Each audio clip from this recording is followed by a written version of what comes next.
100% of House Democrats, every single one, and a handful of Republicans actually standing in the way. We're back to the drawing board. Cleaning up the mess. The vice president doing what much of America is doing tonight. Blaming Congress for yesterday's epic fail. And I've got some blame to throw around myself in tonight's opening statement. Plus, there was additional unmasking that was done. Explosive new details about President Trump's claims he and his team were spied on. Time for an independent investigation?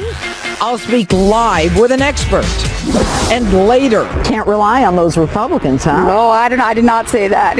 Who do you blame for the healthcare failure? I hit the nation's capital to find out. Whose fault is it? Obama. Justice starts now. And even the president says you better be watching. What the hell do you have to lose?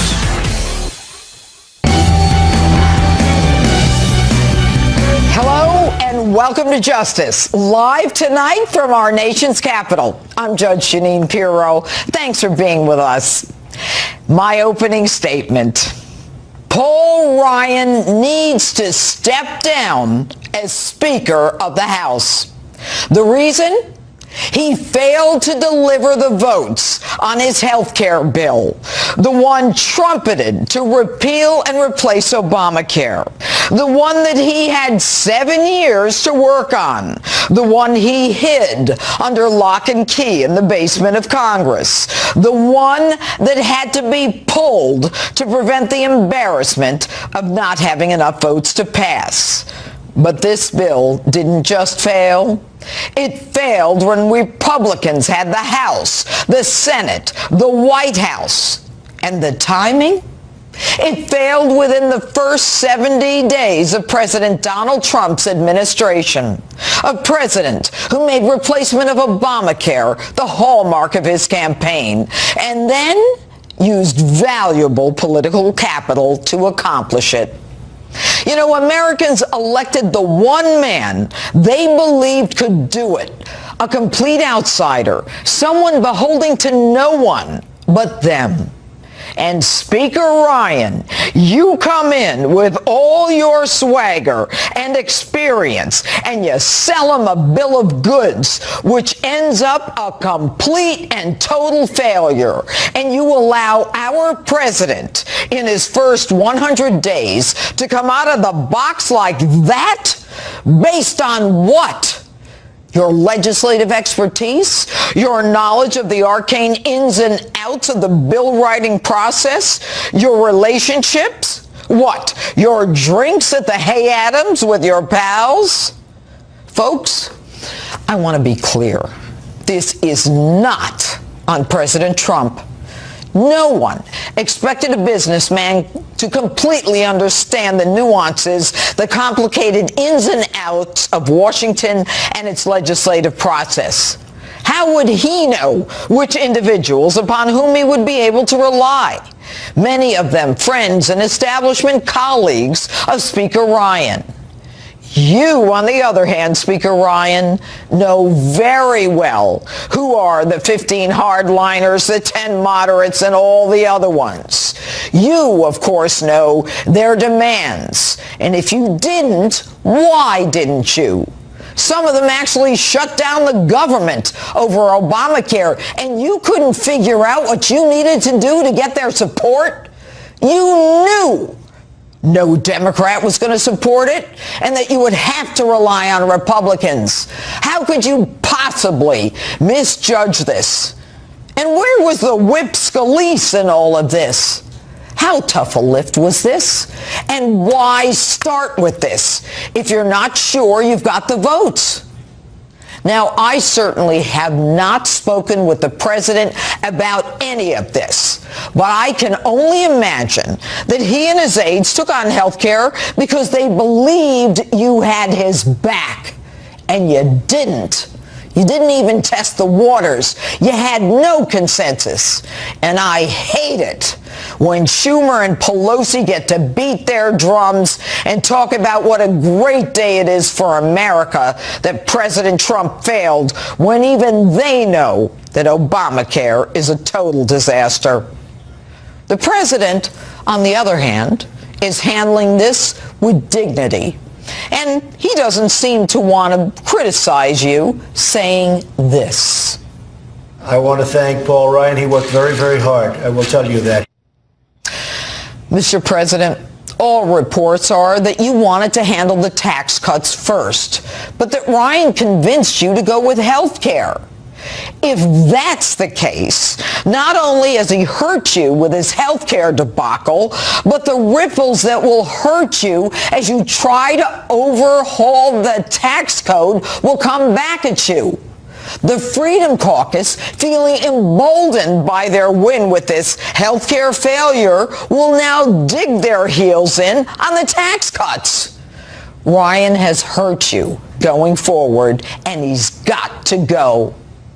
The shame of this is that in addition to putting your faith in someone who did not have your back, you made the decision, as opposed to letting Obamacare explode, as it inevitably will, you decided to take it on anyway. Waited 2 years, it's going to explode like you've never seen an explosion. Nobody's going to be able to afford it. It's a disaster. And that's politically what we should do, but we don't want to do that. We want to get something done and get it done right. I never put my faith in you, Ryan. I questioned you all through the campaign, when you distanced yourself from candidate Trump whenever you felt the prevailing winds blowing against Trump. To me, your loyalty was always in question. Yet what was never in question to me was your intelligence, your savvy, and your comprehension of the system. So why? Why would you let this happen? What was your agenda? The reason, Ryan, you and all your Washington colleagues are held in such low esteem with the American people is because you've forgotten about us. In spite of the fact that you rhinos were all working against him, though, the president joined with you. And he relied on you, trusting you, believing you had his back, and you didn't. The American people won't forget this, and neither should the president. And that's my open. Tell me what you think on my Facebook page or Twitter, hashtag Judge Jeanine. And later I'll find out what at least some of you think about this topic. It's tonight's topic in Street Justice. But first, joining me now with reaction is my all-star political panel. We move them up tonight for this special occasion. GOPAC Chairman David Avella is here in Washington with me, and back in New York, former aide to Senator Chuck Schumer and radio talk show host Chris Hahn. Now, guys, I want to make it perfectly clear to both of you that when the president said, when he tweeted, watch Judge Jeanine tonight, he and I had absolutely no conversation, no discussion, no email, nothing. He had no idea that I was going to do this open. In fact, I didn't know about it until I woke up this morning, and I thought about doing it, and I'm still furious with Paul Ryan. So I want to make that perfectly clear to everyone. But am I wrong, David, about this? Why did they let President Trump do this? The Speaker certainly is going to take his share of criticism over this defeat, as he needs to, because he is the Speaker. With that said, as Ben Franklin counseled, we will either hang together or we will certainly hang separately. Right. And the best things Republicans can do right now is have President Trump and Senate Republicans get Neil Gorsuch confirmed to the Supreme Court, and that will give Democrats their third defeat on the Supreme Court. You're pivoting on me. No, I'm not pivoting. No. I want to go back. What you said was hang together. They're not hanging together. And what this requires is President Trump, at this point, with his finesse and the art of the deal, recognizing that it ain't a Republican Party that's going to hang together. They all hate Obamacare. They've had 7 years. They couldn't figure it out. It's time for him to create create his own deal and his own party. And I don't know about another party, but let's say this. Secretary Price has already told governors and state legislatures they should start applying for waivers. That needs to happen. There are things that can happen through the administration that can be done to help improve health care. Ultimately, some of this is going to have to be done through legislation, and the president has talked about that we'll look down the road to try to do more stuff legislatively. But lots can be done. Look, Tom Price is the man of the hour right now. All right, Let me get in here. all right, Chris, go. You know, I hope the president's watching. I have a little bit of advice for him. There are 535 men and women in the House and Senate, and negotiating with only half of them makes your margin of error very small. Well, maybe you ought to take a lead from Obama, who didn't negotiate with Republicans at all and got his Obamacare passed. Don't even go there, Chris. Well, you know what, Jeanine? If that's what he wants, if he wants to just emulate Obama, then he can emulate Obama. But if he really wants to be the art of the deal and the king deal maker in this country, he needs to negotiate with everyone. And clearly the Republican Party in the House and the House has not helped him here in this process. So the president has to. All right, let me ask you this, Chris. And he can make a deal with anybody else he wants. Okay, good. Thanks. Chris, should Ryan have known what to do? Should Ryan have said, Mr. President, we can't go with this. I don't have the numbers. Should Ryan have hid that bill and not let anyone see it? Rand Paul was right. Yeah, I think that this bill is a bad bill. Speaker Ryan should have known it was a bad bill and it wasn't going to be passed. But the fact that they tried to get it through so quickly is probably what ultimately killed the bill. They never built support among the various interest groups around the country and made some changes to appease those groups. Instead, everybody was against this bill. Liberal groups, conservative groups, moderate groups, doctors, lawyers, everybody. Okay, we're having some technical difficulties. David can't hear you, Chris. So, Chris is talking about getting all the support that he needed ahead of time before he actually brought out this bill. Is that what you were saying, Chris? Yeah, I was saying that. And you got to build that support organically. Got to build the support. They did it too quickly. Well, had it passed, Chris would still be saying they did things too quickly. Look, all right. Hearing criticism from Democrats, look, this is their heyday. But as I was getting ready to say, when they have their third defeat on the Supreme Court, one, they didn't get Merrick Garland. Two, they didn't get Hillary Clinton elected, so she couldn't put her person on the Supreme Court. And Neil Gorsuch, it will be on the Supreme Court, even if that requires a changing of the rules so that Chuck Schumer can't filibuster. Well, this failure is going to make it harder for Neil Gorsuch for sure. Oh, come on. That's ridiculous. Give me a break. What's the New York term for, that's bull crap? You know what? Neil Gorsuch, and let me tell you, this guy has a perfect temperament, intellect, experience. The guy is the most, I love watching him. Can I tell you something? This man is so brilliant. He makes me proud to be a judge. This man is phenomenal. Gorsuch is phenomenal. Don't be political on me, Chris. Don't do it. But here's the thing, Judge. The question is, does the president have the political capital in Congress right now to get this judge through? I don't know after yesterday. Yeah, you know why? Because Ryan blew it, and that's why people are going to question it now. Ryan brought this on the president. No one else did. Last word. Well, the president needs to. The other piece of advice.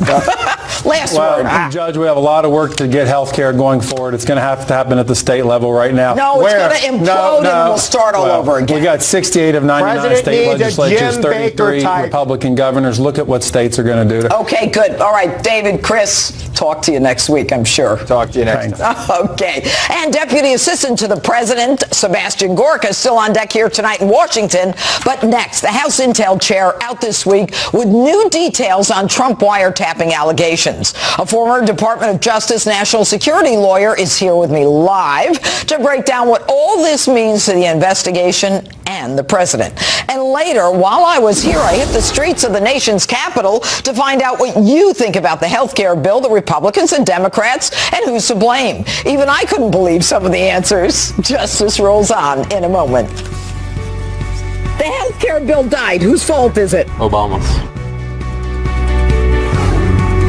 He stirred up a hornet's nest this week when he announced he got his eyes on intelligence that indicated President Trump and his team were swept up in some sort of incidental surveillance activity after the November election. It was an explosive allegation that could lend credence to President Trump's tweets earlier this month, alleging he was spied on by President Obama. Here to talk about all of this with me is Carrie Cordero, former counsel to the U.S. Assistant Attorney General for National Security. All right, Carrie, let me see if I've got this right. First of all, we've got the president who took enormous criticism for suggesting that President Obama had wiretapped him. And I think that you and I can both agree that that may not have been the terminology that should have been used. It was too specific. You and I both lawyers, the president not. Can we agree on that? Well, the president tweeted one thing, and then this week, Director Comey testified that what he had tweeted, there's no the support question for. that I'm asking you is, as someone who's not a lawyer, is not as specific as you and I might be, since I have done wiretaps and you have engaged in them as well. And when you've got clappers saying that the NSA, the FBI, the CIA, that there is absolutely no collusion between the Trump campaign and Russia, that you've got people within the administration pushing back and saying there's nothing there. And then you've got Adam Schiff out there saying, oh my God, Team Trump is in cahoots with the Russians. So we've got people within the administration who seem to have an agenda that is different from someone who is familiar with all of the intelligence. So what is going on here? Well, there's a few things going on. First of all, there's 3 separate investigations going on right now. Yeah. Director Comey confirmed that there's an FBI investigation looking into Russian influence on the election, including whether that included any members of the president-elect's team. There is an investigation being conducted by the Senate Intelligence Committee that is ongoing and is being done in a bipartisan way. And then there has been an investigation being conducted by the House Intelligence Committee, although after Chairman Nunes's public pronouncements this week, the status of that investigation is in real question. All right, let's talk about the fact that, we've got now an awareness that there is the Trump transition team at Trump Tower that information was sucked up pursuant to, and I'm not going to get in the weeds here, and as a result of that intelligence or the information that was sucked up, people in Trump Tower, that apparently it had no intelligence value, none of it was related to Russia, and names were unmasked. The fact that names were unmasked in itself is a crime. Okay, when you say information sucked up, what that means to the intelligence community is incidental collection. Right. So since the Foreign Intelligence Surveillance Act has been in place since 1978, there has been something called incidental collection, which is the collection of individuals who are not the actual targets of the foreign intelligence surveillance. Right. That is allowed, that is lawful, and there are procedures by which it's supposed to be handled. I know. As a DA, I did wiretapping. There are procedures called minimization. We did it all the time. There's information that shouldn't be there, that shouldn't be given to a court or shouldn't be played for a jury. I get all that. It's similar. It's a different level. I understand that. But when it has no intelligence value, it's not related to Russia, it's gotten at Trump Tower, it's after the campaign, and the names of the individuals who are not being investigated are unmasked, and then just coincidentally, President Obama, who we know hates Trump, decides that he's going to disseminate information among 16 other intelligence agencies, and then the names of those individuals are leaked to the press. I think these people should be indicted. That's a felony. Okay, but Chairman Nunes made a public pronouncement this week alleging that there is something wrong that was done with the incidental collection and that the information wasn't handled according to procedures. Right. But that's not how congressional intelligence oversight is normally done. I don't care about him. I care about felonies. I care about crimes. I don't care about Nunes. And you know what? As far as I'm concerned, these intelligence committees, some of these other committees, they're political. Adam Schiff's running out and saying Team Trump's in cahoots with Russia, when the bottom line is that we got Clapper, NSA, FBI, CIA saying no cahoots whatsoever. So at this point, they all invalidate and neuter each other out. But that point exactly. So, and in relation to Chairman Nunes' public statements this week, is why now there is even been more calls for an outside independent either select committee in Congress or an independent commission You know how long to it look took into to the get a Russian select influence committee on investigation. Benghazi when 4 people were dead? And now when we know this information, this incidental collection is after the election with people whose names are being unmasked and disseminated all of a sudden by the Obama administration like 2 weeks before he leaves? Come on, this is politics at its worst. But I loved having you here in Washington, Carrie, because I finally got to meet you. Carrie Cordero, thanks for being with us tonight. Thanks. All right. And Ambassador John Bolton will be with me live in just a few moments. But first, talking terror with one of President Trump's biggest experts on the subject, Deputy Assistant to the President, Dr. Sebastian Gorka, is here live in just a moment. And later, I'm here at the Capitol in Washington, D.C. to find out what people think about health care. Whose fault is it that it died? Some answers that you may find surprising. Street Answer. Roll on. Stay with us. Welcome back to Justice. This week's deadly attack in London by an ISIS-inspired terrorist has put terror back on the front of everyone's mind, especially here in America. Joining me now to talk about that and more, Deputy Assistant to President Trump, Dr. Sebastian Gorka.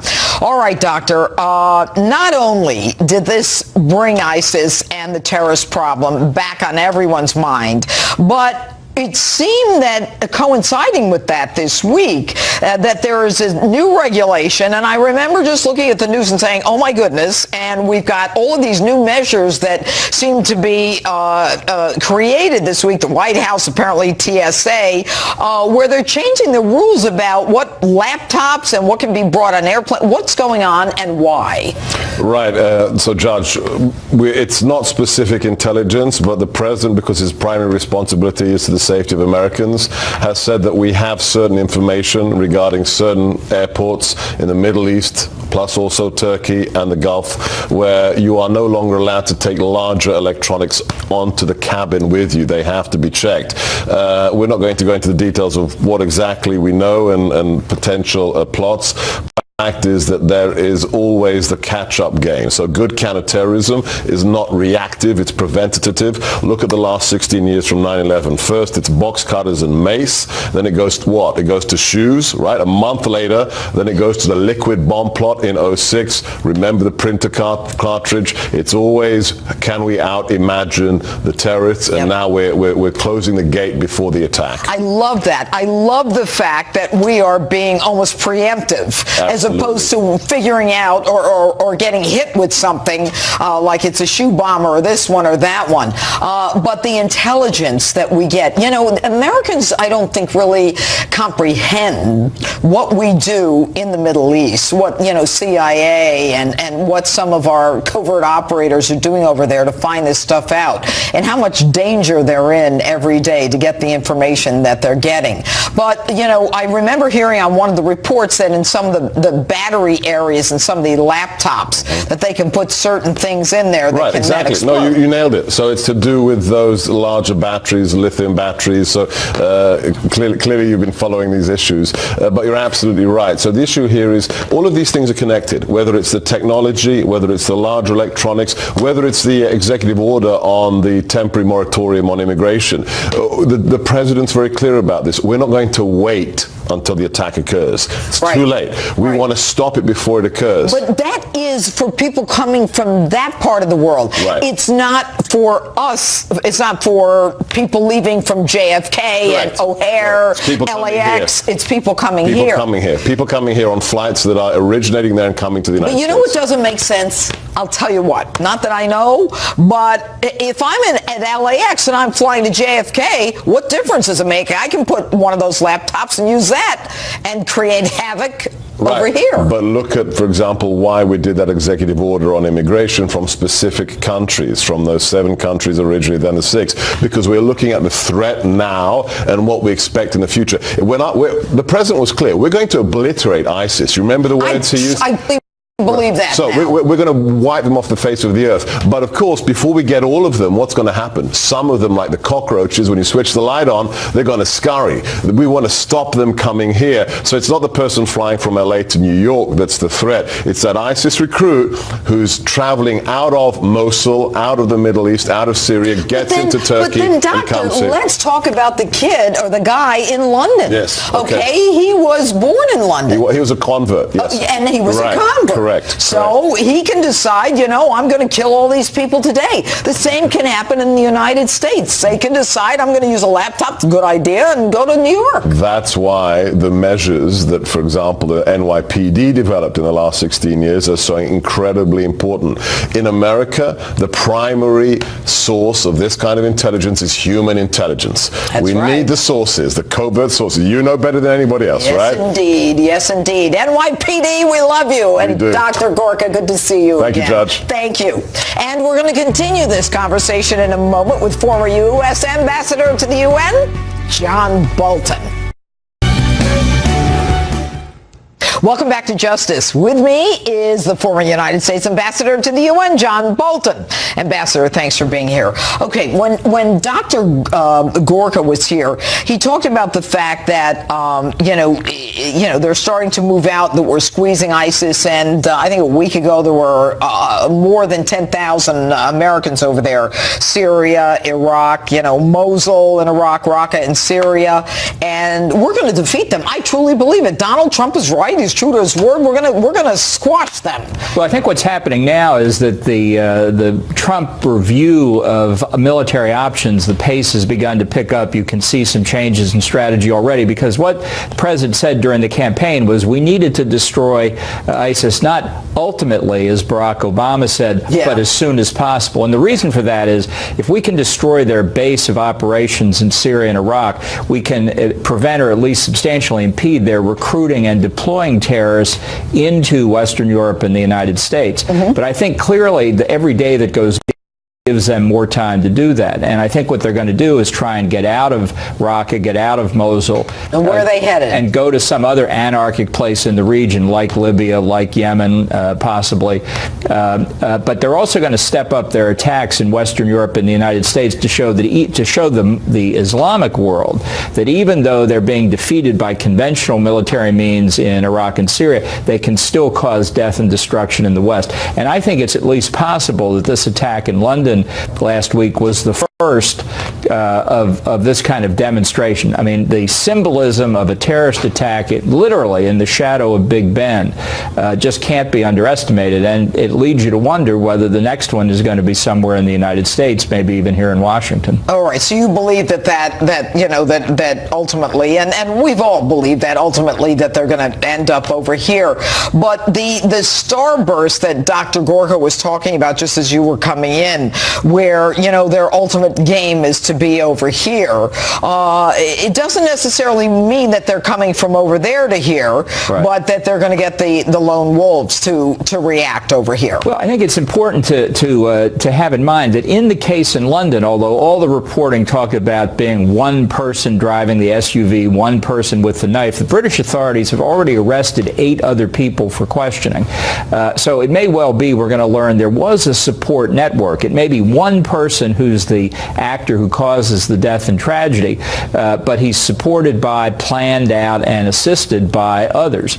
And I think that's where the idea of recruitment in the United States of people born here, not necessarily who converted, but having had the advantage of living in a free society, still turning to radical terrorism, shows what a pervasive ideological threat it is we're facing. Not a threat from economic deprivation, as President Obama used to say, but adopting this radical ideology. Right, and what do you see, Ambassador, if any connection there might be between sanctuary cities and the radicalization of these extremists? Well, I think any environment that gives them more latitude, more flexibility to plan and to seek refuge, to bring more people in, is a real danger. I mean, I think the immigration issue should focus more on the national security security threat to people coming across the border, and not just the Mexican border, coming into our airports. I think it's not a matter to keep America safe of just a couple of incremental steps to watch immigration and people coming in. I think we've had 8 years under Obama of trying to ignore the existence of the threat, denying its reality, and that's going to come home to roost if we're not careful. All right. Well, Ambassador, thank you so much for being here. Welcome to Washington. Oh, I love it here. Anyway, street justice is still ahead. Plus, new details on that shocking case in Maryland, the one involving a 14-year-old girl and 2 illegal immigrants. How do you know if your child or grandchild is safe in school? Who is sitting next to your child in school? This is important. We're talking safety in schools next.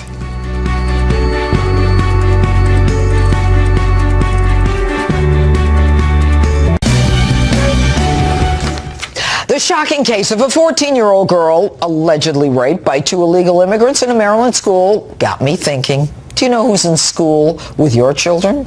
If you think that your school administrator, principal, has your back, think again.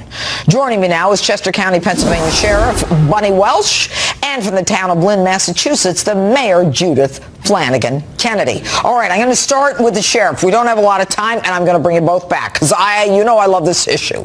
All right, Sheriff, Montgomery County, where this 14-year-old was allegedly raped. I choose to believe she was raped, and we can, say they're allegedly the criminals. They choose, they're a sanctuary county. That means they won't honor a federal detainer from ICE. That means that they're not going to tell ICE where these guys are, and they're going to let them roam freely, correct? Correct. And this is a tragedy on many levels because the greatest job of the government is to protect the citizens.